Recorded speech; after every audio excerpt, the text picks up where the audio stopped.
வணக்கம். முன்னாள் மத்திய அமைச்சர் மு.க. அழகிரியின் மகனும் திரைப்பட தயாரிப்பாளருமான துரை தயாநிதி உடல்நல குறைவு காரணமாக பல மாதங்களாக மருத்துவமனையில் அனுமதிக்கப்பட்டிருந்தார். தமிழக முதலமைச்சர் மு.க. ஸ்டாலினின் அண்ணன் மு.க. அழகிரி இவர் மத்திய அமைச்சராகவும் இருந்துள்ளார். ஸ்டாலினுடன் ஏற்பட்ட மோதல் காரணமாக கட்சி நடவடிக்கைகளில் ஈடுபடாமல் ஒதுங்கியே இருந்து வருகிறார்.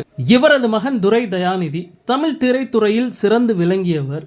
பல படங்களை தயாரித்து வெளியிட்டுள்ளார். இந்த நிலையில் சென்னையில் உள்ள வீட்டில் வசித்து வந்த துரை தயாநிதி கடந்த ஆண்டு டிசம்பர் மாதம் 6ஆம் தேதி திடீரென மயங்கி கீழே விழுந்தார். இதனை கண்டு அதிர்ச்சி அடைந்த குடும்பத்தினர் அவரை மீட்டு அப்போலோ மருத்துவமனையில் அனுமதித்தனர். அப்போது அவருக்கு மருத்துவர்கள் பல்வேறு பரிசோதனைகள் மேற்கொள்ளப்பட்டு மூளையில் சுமார் 6 மணி நேரத்திற்கும் மேல் அறுவை சிகிச்சை செய்யப்பட்டதாக தகவல் வெளியாகின.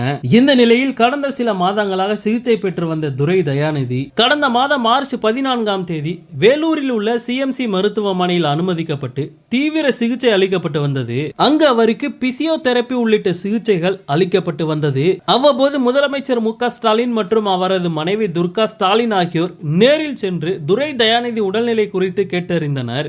இது ஒரு புறம் இருக்க, அவருடைய உடல் நலம் குறித்து சமூக வலைதளங்களில் சில வதந்திகள் அவ்வப்போது பரப்பப்பட்டு வந்தன.